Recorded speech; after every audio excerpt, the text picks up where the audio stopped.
All right, so let's go back to chapter 22 and talk a little bit about evaluating the marketing plan. As you can see by this chart, or this particular schematic, the big focus on the evaluation phase of the strategic marketing process is trying to identify what we thought would happen and comparing it to what is actually happening. It's important that we have goals and metrics to evaluate those goals, and that we're able to evaluate whether or not we are obtaining those goals early on in the marketing plan implementation phase.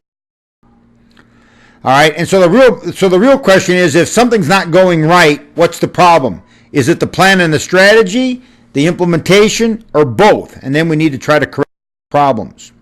Here's an example of a chart that your book used to sort of summarize this. That is, maybe the marketing plan was good, but maybe the implementation was bad, right? Could be you had a good plan and it was well implemented, and of course that's a success.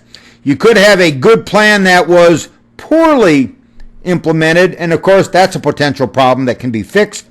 Or you might have a bad plan that was well executed, and that's a problem that's probably a little bit more difficult to be fixed. Let me ask you a really quick question, and it's maybe something that might be covered on the exam.